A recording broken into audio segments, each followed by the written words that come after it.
They laughed at her father while he was still holding the gift.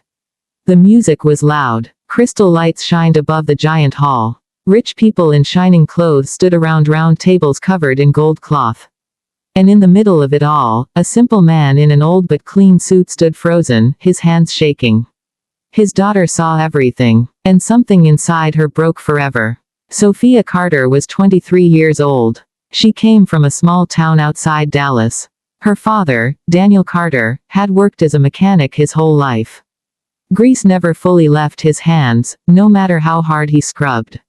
But his heart was clean, honest, soft. They were invited to the engagement party of Sophia's cousin, who was marrying into a very wealthy family in Houston.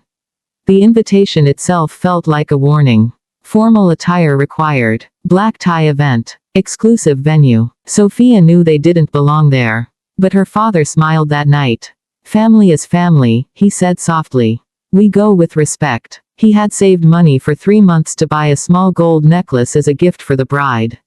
When they entered the hall, people looked at them the way people look at something they don't understand. Sophia felt the stares crawl over her simple blue dress. She stood straight anyway. Her father walked toward the bride's parents to give the gift. That's when it happened. The bride's mother looked at the small box in Daniel's hand and laughed. Oh, how sweet, she said loudly. You really didn't have to. I mean, we already have real jewelry. The word real hit like a slap. Some guests laughed. Not all, but enough. Daniel forced a smile. It's just a small blessing, he said quietly. Then one of the groom's rich uncles leaned closer and said, not quietly at all, next time maybe bring cash. Or at least something from a real store. More laughter. Sophia's chest burned. She saw her father's eyes drop for just a second. Just 1 second. But she saw it. And that second changed her life. They left early. In the car, there was silence. Streetlights passed across Daniel's tired face. He kept both hands on the steering wheel. I'm sorry, Sophia whispered. For what? He asked. For making you come. He shook his head. Never be ashamed of who you are. But she could hear it. The pain hidden in his calm voice. That night, Sophia didn't sleep. She stared at the ceiling and replayed the laughter over and over. She remembered the gold lights. The expensive watches. The way rich people spoke like they owned the world. She felt small, powerless, invisible. But something else was growing inside her. Fire. Sophia had just finished nursing school. She worked at a private hospital in Houston. It was one of the best hospitals in Texas. Rich patients, expensive treatments, powerful connections. She had always been proud to wear her nurse badge. But after that night, everything looked different. She started noticing how money changed behavior. How certain patients received faster care because of their last names. How hospital administrators smiled differently when donors walked in. She saw unfairness everywhere now. And then, one day, she saw a familiar name on a patient chart. Mr. William Harrington, the groom's uncle, the same man who laughed at her father. Sophia froze. William Harrington was admitted for kidney failure. Severe. He needed a transplant soon. Sophia's heart pounded in her ears. She walked into his hospital room slowly. He didn't recognize her at first. He looked smaller now, pale, weak, tubes in his arms, machines beeping beside him. Money could not hide sickness. When his eyes finally met hers, there was no laughter in them. Good morning, she said professionally. He squinted. Have we met? She smiled softly. Maybe. As days passed, she learned more. His condition was worse than public records showed. The family was desperately searching for a kidney donor. They were using money, connections, influence. But matching donors were rare. Sophia went home every night thinking about karma. Thinking about power. Thinking about that single second when her father's eyes dropped. She wasn't a bad person. But she was tired of being weak. One evening, she visited her father after work. He was fixing an old truck under yellow garage lights. You don't have to keep working this hard, she said. He laughed softly. Work keeps a man honest. She watched him wipe sweat from his forehead. They were wrong, she suddenly said. Who? Those people. At the party. They were wrong about you. Daniel looked at her carefully. Sophia, don't carry hate. It's heavy. But she already was carrying it. Back at the hospital, Sophia began studying transplant systems. Policies, paperwork, waiting lists, approval processes. She wasn't planning anything illegal. Not yet. But she wanted to understand how the game worked. Weeks passed. Harrington's condition worsened. His family visited daily, dressed in expensive suits, whispering urgently in hallways. They spoke about private donors, international options, special arrangements. Sophia overheard enough to understand one thing. They believed money could solve everything. One night, as rain hit the hospital windows, Sophia stood alone in the supply room, staring at herself in the mirror. "Who are you becoming?" she whispered. She saw two versions of herself. The girl who felt ashamed in a blue dress. And the woman who now held access to something powerful. Life. Her phone buzzed. It was her cousin, the bride. "Did you hear?" The message said. "Uncle William is dying. Pray for him." Sophia stared at the text. Pray. The word felt strange. She walked back to Harrington's room. He was awake. Weak. Scared. For the first time, she saw fear in a rich man's eyes. "Nurse," he whispered. "Am I going to die?" She looked at him calmly. "That depends," she said softly. "On what?" he wanted to ask. But she didn't answer. Instead, she adjusted his IV line gently. Professional. Careful. Inside her mind, something was forming. Not anger. A plan. A slow, patient plan. Because revenge is not loud. It is quiet. It grows in silence. And Sophia Carter had finally stopped feeling small. The rain did not stop that week. It tapped against the hospital windows like a slow clock counting down William Harrington's life. Sophia moved through her shifts calmly. Her hands were steady. Her face was soft. No one could see the storm inside her. Harrington's numbers were getting worse. His creatinine levels were rising. His body was swelling. His voice was weaker each day. His family was no longer loud in the hallways. Now they whispered. Now they begged doctors. Now they made calls at midnight. Money was being thrown everywhere, to private transplant coordinators, to overseas clinics, to special consultants. But kidney matches don't care about money. Blood types don't respect power. Sophia learned something important during her quiet research. The transplant list was strict. Priority depended on medical urgency, compatibility, and waiting time. It was supposed to be fair. Supposed to be. One afternoon, Sophia saw a file that made her freeze. Daniel Carter. Her father's name. Her breath stopped. She opened it carefully. 6 months ago, during a free health screening at a local clinic, her father had been diagnosed with early-stage kidney disease. Mild. Manageable. But real. He never told her. Her hands trembled. She went home that night without calling him. Instead, she sat in her small apartment in the dark. Her father was sick. And he was still working under trucks every day. And the same man who humiliated him was now dying from kidney failure. Life had a twisted sense of balance. The next morning, Sophia visited her father before her shift. "You had kidney tests?" she asked quietly. Daniel looked surprised. "It's nothing," he said quickly. "Just age. Why didn't you tell me?" He shrugged. "You already carry too much." That hurt more than the party. She hugged him tightly. His body felt smaller than she remembered. And in that hug, something changed inside her again.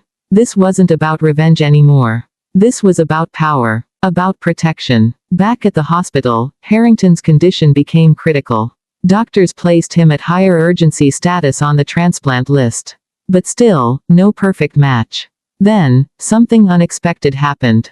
A donor became available after a tragic accident. Young, healthy, brain dead. Family consented to organ donation. The hospital went into controlled chaos. Testing began immediately. Blood typing, tissue matching, cross-matching. Sophia stood near the transplant coordinator's desk, watching screens carefully. 3 patients in the region were compatible. One of them was William Harrington. The other 2 were men who had been waiting longer. Much longer. One was a middle-aged school teacher from a small town. The other was a delivery driver with 3 kids. Harrington's family began making calls again. Suddenly administrators were involved. Sophia overheard a conversation in a closed office. "He's a major donor to this hospital," someone said. "We can't manipulate the list," another replied nervously. "Of course not," the first voice answered. "But priority interpretation can be flexible." Sophia's stomach turned. So this is how it works, she thought. Not illegal. Just adjusted. That night, she couldn't sleep. If Harrington received the kidney, he would live. If the other man received it, maybe his children would still have a father. And her own father, he might need that same system someday. She sat at her kitchen table staring at medical policy documents she had printed. She wasn't planning to break the law, but she could expose the truth. And truth is a dangerous weapon. The next morning, she requested access to certain transplant documentation under routine review procedures. As a nurse assigned to critical care, she had limited but real access. She printed internal notes, email trails, timestamps showing when Harrington's status was suddenly upgraded, minutes after a private meeting with executives. She took photos, saved copies, not to blackmail, not yet, but to protect fairness. The transplant committee meeting was scheduled for 6 p.m. Sophia volunteered for overtime. At 5:40 p.m., she walked into the conference room carrying updated lab results. Her heart was pounding. Harrington's wife was outside crying quietly. Sophia remembered the laugh at the party. She remembered her father's eyes. But she also remembered his words. Don't carry hate. It's heavy. Inside the meeting, doctors reviewed compatibility scores. Harrington was a good match. But not the best. The school teacher was slightly better. And had waited 18 months longer. One administrator cleared his throat. We must consider community impact, he said carefully. Sophia stepped forward. May I clarify something? She asked politely. All eyes turned to her. Her voice was calm. I reviewed the urgency scoring. Mr. Harrington's dialysis tolerance was stable until last week. The sudden adjustment in status may need re-evaluation based on federal transplant guidelines. Silence. The room temperature felt colder. One surgeon frowned. Are you suggesting protocol was misapplied? I'm suggesting we double-check, she replied gently. For transparency, she placed printed documents on the table. Time stamps. Policy clauses. No accusations. Just facts. The air shifted. This wasn't emotional. This was professional. And facts are powerful. The meeting extended another hour. Data was re-examined. Scores recalculated. When the final decision was made, it was unanimous. The kidney would go to the school teacher. Not to William Harrington. Outside the room, Harrington's family demanded answers. Sophia stayed quiet. Later that night, she entered Harrington's room. He looked at her with desperate eyes. They said, I didn't get it, he whispered. She nodded softly. There was someone with higher priority. His breathing was shaky. I can pay, he said weakly. Whatever it takes. She looked at him for a long moment. And then she spoke words he would never forget. Some things can't be bought. He stared at her. And slowly, recognition filled his face. The blue dress. The mechanic. The laughter. You, he whispered. She didn't smile. She didn't look angry. She simply adjusted his blanket. I hope you recover, she said calmly. Truly. Then she walked out. In the hallway, her legs almost gave out. This wasn't dramatic revenge. She didn't harm him. She didn't cheat the system. She protected it. But the balance had shifted. Weeks passed. The school teacher's transplant was successful. News spread quietly inside the hospital about how a nurse insisted on strict protocol review during a high-pressure case. Some administrators were not happy. But others respected her. Sophia began receiving invitations to join internal ethics committees. Her voice mattered now. At home, she scheduled proper nephrology appointments for her father. Early treatment began. Lifestyle changes. Monitoring. Protection. One evening, months later, Sophia received an unexpected message. William Harrington wanted to see her. Alone. He was weaker now. Thinner. Changed. When she entered his room, he didn't look proud anymore. I remember that night, he said slowly. She didn't answer. I was cruel. Silence. I thought money made me strong. She finally spoke. No, she said softly. Character does. He closed his eyes. For the first time, he looked like a man who understood something. But illness was still eating him. And Sophia knew something else. There were whispers now. Harrington's family was exploring overseas transplant options. Countries where rules were softer. Where money talked louder. Where ethics were negotiable. Sophia felt that old fire again. Because this wasn't over. Power doesn't like losing. And powerful people don't forget humiliation. One night, as she reviewed her father's updated test results, stable, improving, her phone buzzed. Unknown number. She answered. A cold male voice spoke. You interfered where you shouldn't have. Her body went still. We know what you did. The line went dead. Sophia stared at the dark screen. The game had changed. This wasn't just about fairness anymore. It was about consequences. And for the first time, she realized something dangerous. Revenge may be quiet, but power fights back. Sophia didn't sleep that night. Rain hit her apartment window again, relentless and steady, like it was echoing her thoughts. She sat at the small wooden table, laptop open, files spread around her. Her father's health report glowed softly on the screen. He was improving, stronger, safer. That was her victory, small but meaningful. But the call had awakened something else. Someone knew. Someone was watching. She poured herself a cup of coffee, black, bitter, and stared into the liquid as if it could tell her what to do next. The next morning, she returned to the hospital with her usual calm professionalism. No one suspected the storm inside her. She moved quietly through the halls, checked vital signs, adjusted IVs, and greeted patients with a soft smile. A nurse's life is never glamorous, but it allows control over things that matter: life, health, survival. Sophia's phone buzzed under the break room table. Unknown number again. She ignored it. Hours later, Harrington's family approached her directly. Ms. Carter, his nephew said, voice icy. You need to reconsider your position.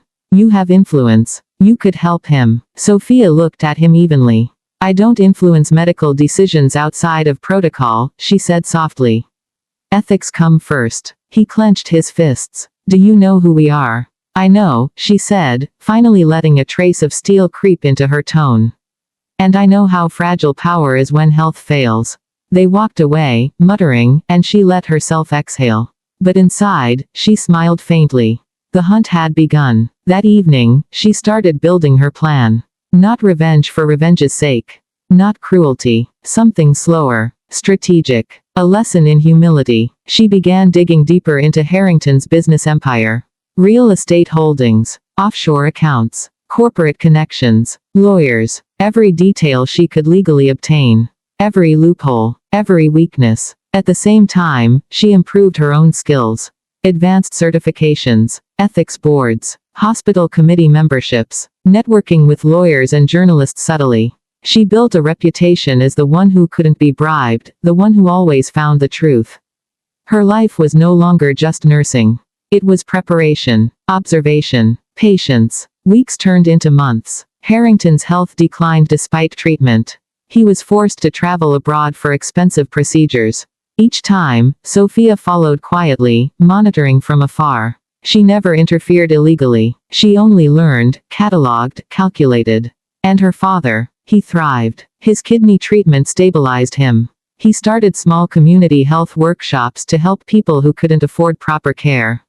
Sophia watched him quietly, reminded why she fought so hard. Humility and strength came from protecting others. Then came the spark. It was an accidental encounter at a hospital fundraiser.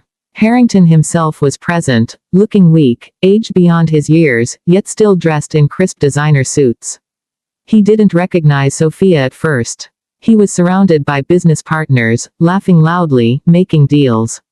The arrogance was back, but Sophia saw through it all. She knew the cracks, the debts hidden behind shell corporations, the lawsuits quietly piling up. And she had documented every single one. She didn't approach him. Not yet. She watched. She noted. That night, her phone buzzed again. Unknown number. You have gone too far, a cold male voice hissed. Stop, or there will be consequences. Sophia smiled faintly. I've already gone too far to stop, she whispered to herself. And for the first time, she felt it fully, the transformation from powerless girl in a blue dress, ashamed of her father's hands, to someone who could control outcomes, protect the innocent, and quietly dismantle arrogance without a single illegal step. She started speaking at small medical conferences, teaching ethical protocol, transparency, and patient advocacy. Journalists began to notice her. She gave interviews, subtle and smart, never mentioning names, but highlighting the importance of ethics in healthcare. Stories about corrupt influence, prioritization abuse, and accountability started making headlines. Harrington noticed. His empire started feeling pressure. Whispers. Investors questioning him. Lawyers getting anxious. Board members uneasy. Sophia never touched him directly. She didn't need to. Truth has a long reach. One night, her father asked her, softly, "Are you happy?" She paused. Looking at him, smiling faintly, she said, "I'm strong. And that's enough for now." But deep inside, she felt the old fire returning. Because power always fights back. And soon, Harrington would realize that the girl he humiliated, the daughter of a mechanic from Dallas, had become more dangerous than he ever imagined. Months passed, and Sophia's quiet influence grew. Every conference, every article, every subtle interview she gave, built pressure like a slow-moving storm. She stayed invisible in the background, letting the world think she was just a diligent nurse concerned about ethics. Meanwhile, Harrington's empire began to show cracks. Contracts delayed. Investors called meetings demanding transparency. Lawsuits that had lingered quietly began resurfacing. Journalists sniffed around the edges. And all the while, Sophia remained untouchable. No illegal moves, no reckless exposure. Only knowledge, patience, and timing. One evening, she received a formal invitation. Not from the hospital, not from a friend, but from the Harrington family. It was for a charity gala. Harrington himself would be present. Sophia stared at the card. She knew this was a test. They had noticed her influence. They were trying to intimidate her, or perhaps lure her into confrontation. She prepared meticulously. Simple black dress. Hair pulled back. Professional, calm, composed. The same way she had entered that Houston hall months ago, except now, the power balance had shifted. At the gala, Harrington spotted her immediately. His eyes narrowed, recognition flashing like lightning.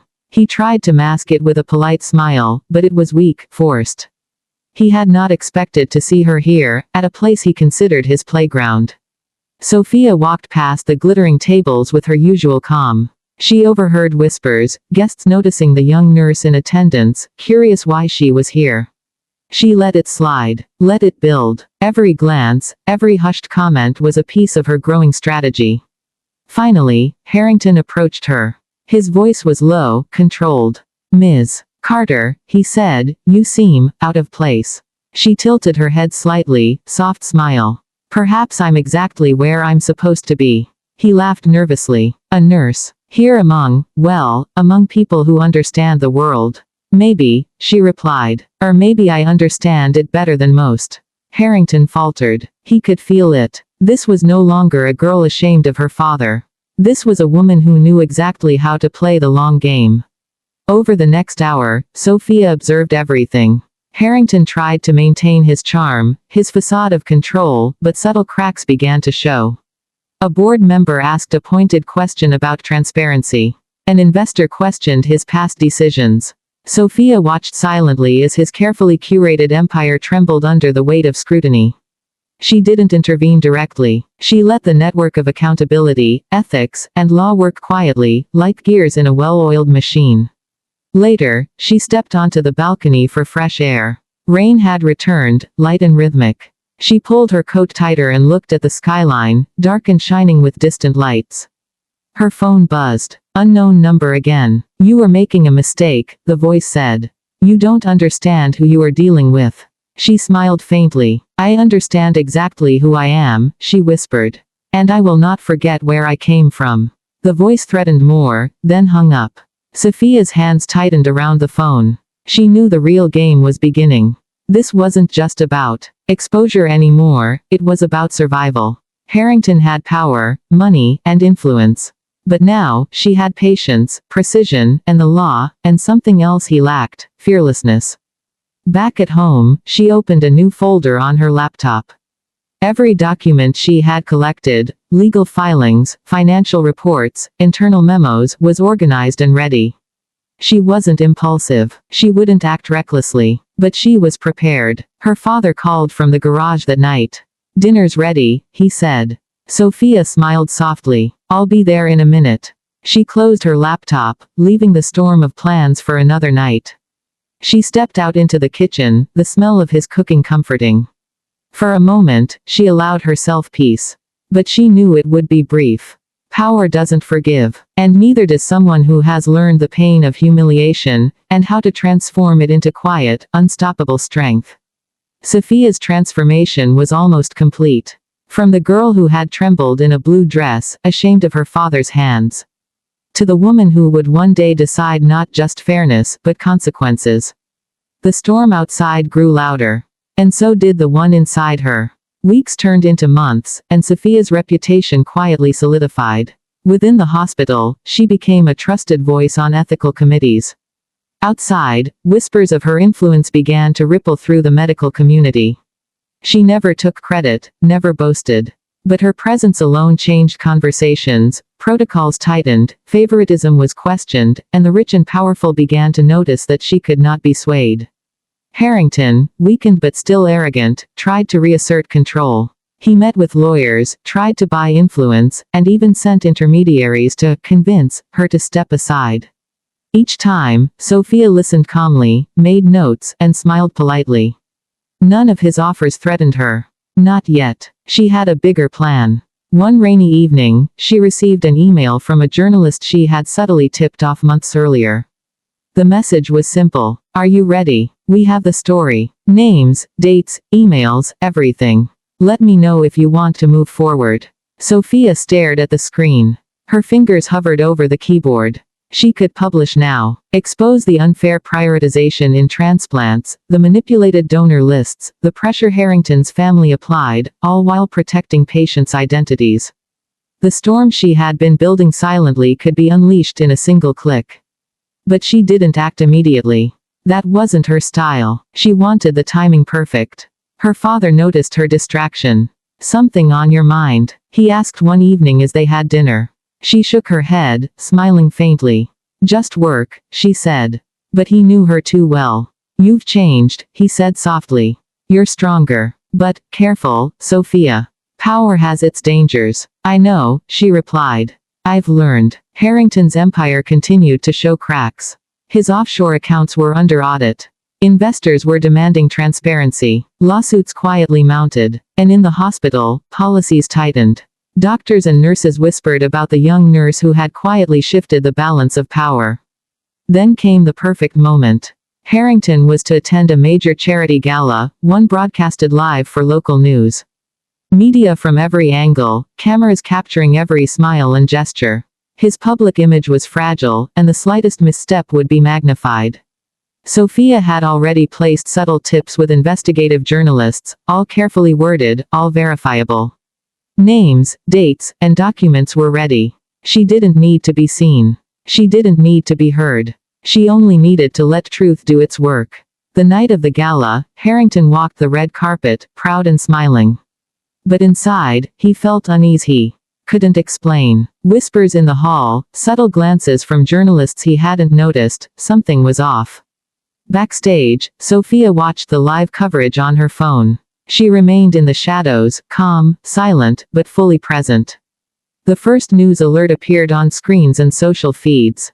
Investigation reveals potential manipulation in critical transplant cases at Houston hospitals. Harrington's smile faltered. Cameras caught his frown. Questions flew. Reporters demanded statements. Board members murmured anxiously. Social media lit up with commentary. From the safety of her apartment, Sophia observed the storm she had orchestrated. Her chest tightened, not with hate, but with a sense of justice served. She hadn't harmed him physically. She hadn't broken laws. She had used information, patience, and principles. And now, Harrington's arrogance was crumbling under its own weight. Hours later, the phone rang. Unknown number again. You've crossed a line, a cold voice said. We know what you did.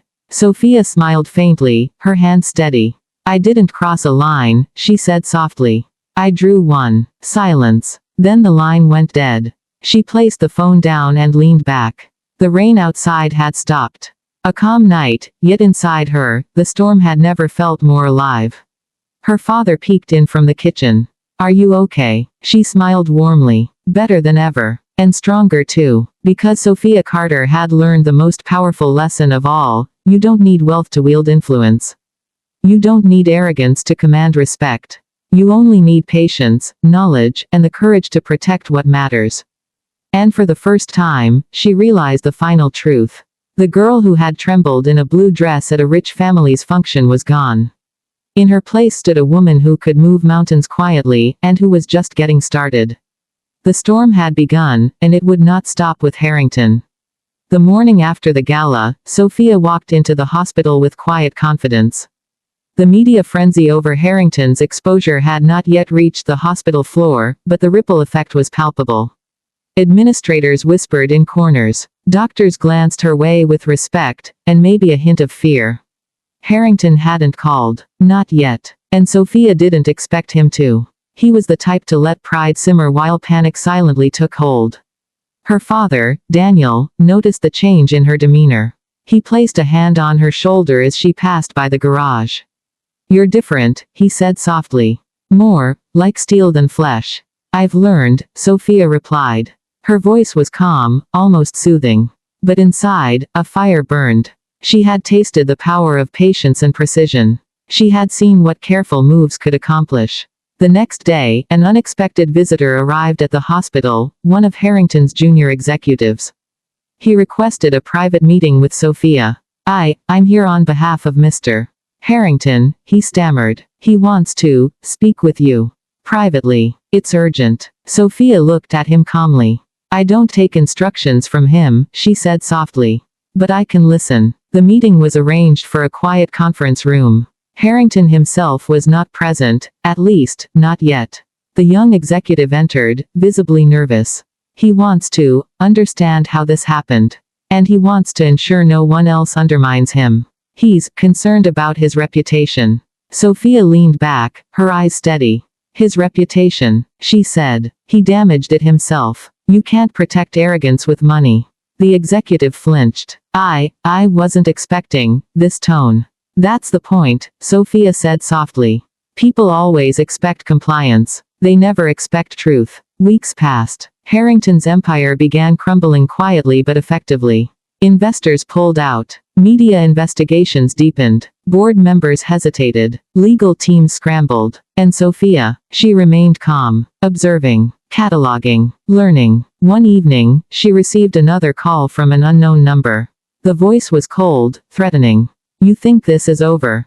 "I don't think," she said calmly. "I know." The line went dead. Sophia knew it was a warning. Harrington was still dangerous. But she had patience, knowledge, and strategy on her side. And she also had something Harrington never could buy: control over herself and her principles. Her father, ever observant, noticed the weight of responsibility on her shoulders. "You're carrying a lot," he said one night, as they sat together in the quiet kitchen. "I am," Sophia admitted. "But it's worth it. Not for revenge, but for fairness. For justice. For people who can't fight for themselves." Daniel nodded slowly, pride shining in his eyes. "I always knew you'd be stronger than me. Stronger than all of them." Sophia smiled faintly. "It took losing a little of myself first," she said. Outside, the city lights twinkled against the dark sky. Somewhere, Harrington's empire trembled under invisible pressure. Somewhere, powerful men and women whispered about the young nurse who had dared to challenge them, not with weapons or threats, but with patience, skill, and unwavering principle. And Sophia knew this was only the beginning. Because storms don't end quietly. They grow. And she had just learned how to become one. The game had changed. And now, Harrington would have to play by rules he didn't understand. Months later, Sophia's influence expanded beyond the hospital walls. She began consulting on ethics committees across Houston, quietly shaping policies and protocols that ensured fairness in patient care. Her reputation as a principled, unshakable professional grew. Doctors, administrators, and even journalists sought her insight, unaware of the deep personal fire driving her work. Harrington's world was unraveling. Investors pulled back from his failing ventures. Media outlets questioned his ethics and financial maneuvers. Lawsuits resurfaced, old audits were reopened, and whispers of corruption followed him wherever he went. He tried to regain control, sending lawyers, consultants, and even old friends to negotiate, cajole, and intimidate, but Sophia remained untouchable. One rainy evening, Sophia received an unexpected message, a private invitation to Harrington's mansion. No explanation, just an address and a time. She considered ignoring it, but her instincts told her this was an opportunity.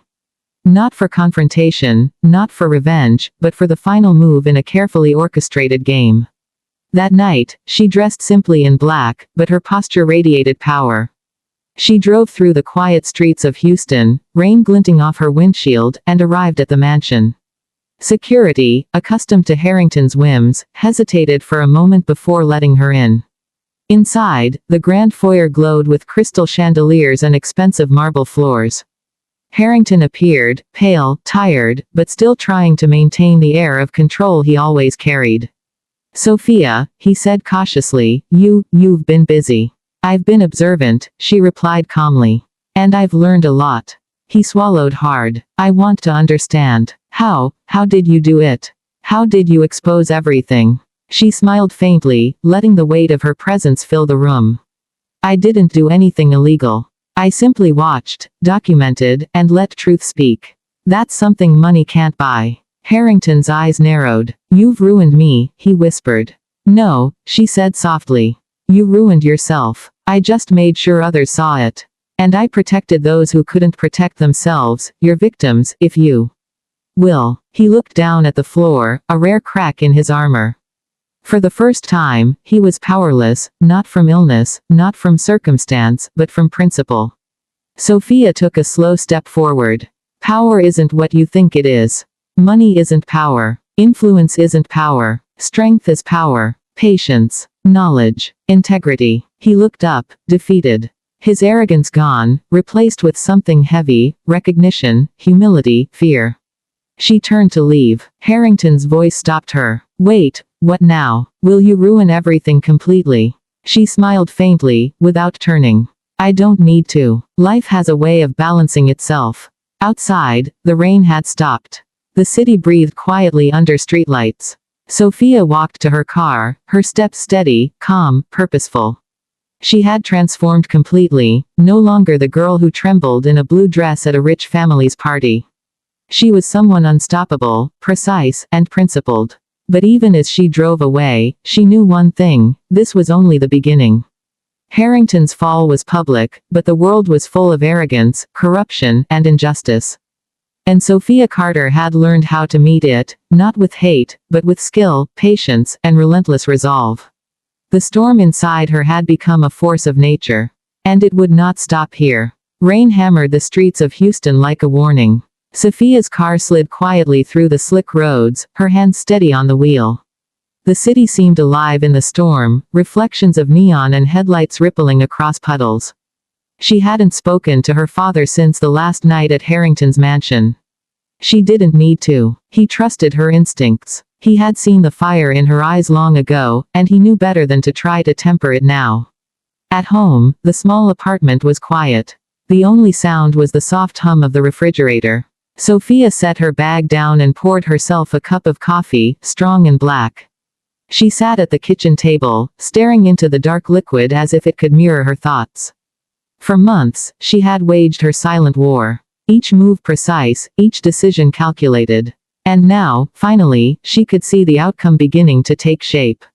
Harrington's empire was unraveling faster than anyone could have imagined.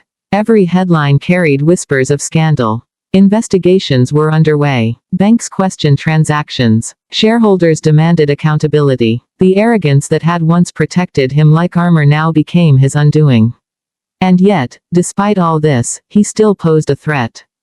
Pride and desperation are lethal when combined. Sophia sat back and allowed herself a small smile. She had been the calm in the eye of the storm, the invisible hand guiding truth to the surface. And now, the storm itself was finishing the work she had begun. Her phone buzzed. Unknown number. "You've gone too far," the voice said. "Cold, dangerous. Do you know what you're doing?" "I do," Sophia said softly. Her voice steady. "And I know exactly who I am." The line went dead. Sophia set the phone down. This wasn't intimidation, it was acknowledgement. The first sign that Harrington realized she could not be easily undone. The next morning, she returned to the hospital, walking its familiar halls with calm authority. The staff treated her with quiet respect. Her peers, who had once dismissed her as the diligent young nurse, now looked to her as a force to be reckoned with. Patients' families whispered about her calm professionalism, about how she navigated complex cases with empathy and precision. And there, amidst the hum of ventilators and beeping monitors, she watched Harrington's closest allies start to crumble. Lawyers calling in frantically. Board members canceling meetings. Advisors whispering urgent warnings. All because one nurse refused to bow to intimidation or corruption. She didn't gloat. She didn't celebrate. That wasn't the point. This was justice. Balance. A lesson learned. Her father called that evening. "Dinner's ready," Daniel said.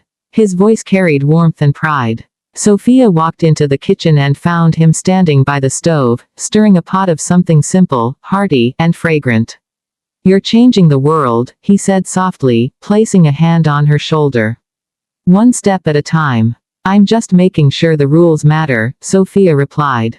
"And that arrogance doesn't go unchecked." He smiled faintly. "And you're teaching more than them, you're teaching yourself." She nodded. She had changed. Trembling in a blue dress at a rich family function was a memory now. A lesson. And from that lesson, she had grown stronger than she could have ever imagined. Weeks later, Sophia received a package at her apartment. No return address. Inside, a single file folder, financial records, confidential memos, and photographs. Documents that revealed deeper corruption in Harrington's business dealings, including bribery and cover-ups. She sat at her table, flipping through the pages slowly. Her pulse was steady. This was her chance to finish the storm she had started, not with violence, but with absolute, undeniable exposure. Her phone rang. Unknown number again. She answered without hesitation. "You really think you can play God?" A male voice hissed. "I don't play God," she replied evenly. "I make sure the world sees the truth." There was a pause, and then the line went dead. She took a deep breath and began her plan. This was not impulsive. This was precise, surgical. She contacted trusted journalists, lawyers, and financial investigators. Each received a carefully curated set of documents proving Harrington's misdeeds. Each was verified, undeniable, unassailable. At the same time, she continued her work at the hospital. Her father's health was improving steadily under her guidance. She monitored every appointment, every test, every medication. She had created a fortress of care around him, a stark contrast to the crumbling fortress of Harrington's wealth. One night, Sophia received another call. This time, Harrington himself. "Sophia, I know what you've done," he said, his voice tight with anger and desperation. "You don't understand who you're messing with. I could ruin you. You could try," Sophia said softly. "But you've already lost. And you're about to lose even more. Pride, power, respect. Everything you thought was yours." He laughed bitterly. "You think this is over. You're just a nurse. And you are just a man," she replied. "A man who forgot humility." The line went dead. And for the first time, Harrington felt fear, not for his health, but for the life he had built and the legacy he would leave. The breaking point came at a high-profile charity auction. Harrington was scheduled to appear, a lavish event broadcast live. Cameras, socialites, politicians, and investors, all in one place. Sophia, of course, attended, but as a guest of the hospital board, blending seamlessly with the crowd. The event began. Harrington took the stage, rehearsing his charming smile, confident in his carefully built public image. He did not notice the subtle presence of journalists in strategic positions, nor did he notice the small, quiet woman observing from a balcony, Sophia Carter. Then, the alerts began to appear. News feeds, social media posts, and live coverage headlines. Houston transplant investigation reveals systematic manipulation. Investor concerns over Harrington Holdings grow amid ethical scandal. Board members question leadership decisions, potential mismanagement exposed. Harrington froze. His smile faltered. Cameras caught the faint tremor in his hand. Investors whispered urgently. Social media exploded. A man who had always relied on arrogance, wealth, and influence now had none of it left. And Sophia, she didn't move. She watched quietly, letting the storm she had built do its work. After the gala, she returned home. Her father met her at the door, eyes gleaming. They fell exactly where they should, he said. Yes, she replied. And justice doesn't need applause. Weeks later, Harrington tried to make contact again. Lawyers, intermediaries, and finally, a direct attempt. Sophia, I need a meeting, he said, humility creeping into his voice. I want to understand how you did this. She agreed, but on her terms. A neutral location, public, safe. She would not be intimidated. The meeting was brief. Harrington, weakened by health and scandal, attempted to negotiate, plead, and reason. Sophia listened calmly. You've taught me a lesson I never knew I needed, he said finally. I underestimated people. I underestimated integrity. Integrity cannot be bought, she said softly. And arrogance always has a price. He nodded, silent, defeated. Sophia left the meeting and walked into the rain. For a moment, she allowed herself to feel the weight of all that had happened. Betrayal, pain, humiliation, and finally, justice. She had transformed completely. From a trembling girl in a blue dress to a woman who moved mountains with knowledge, patience, and principle. From powerless to unstoppable. And yet, even as she walked through the empty streets, she knew her story wasn't finished. The world was full of arrogance and injustice. Power would always fight back. But Sophia Carter had learned the most important lesson of all. True strength comes not from wealth, not from influence, not from fear, but from the courage to act wisely, patiently, and with unwavering integrity. Her father's voice echoed in her mind, "Don't carry hate. It's heavy." She had not carried hate. She had carried purpose. And now, the storm within her was complete. The world would never see her coming, but they would feel the change she had brought. She looked up at the sky. The rain had stopped. The city glimmered under the night lights, peaceful for now. But somewhere, far away, shadows stirred. Harrington's allies whispered. The powerful murmured. A new challenge was already forming. Sophia smiled faintly. She was ready. And the storm was far from over.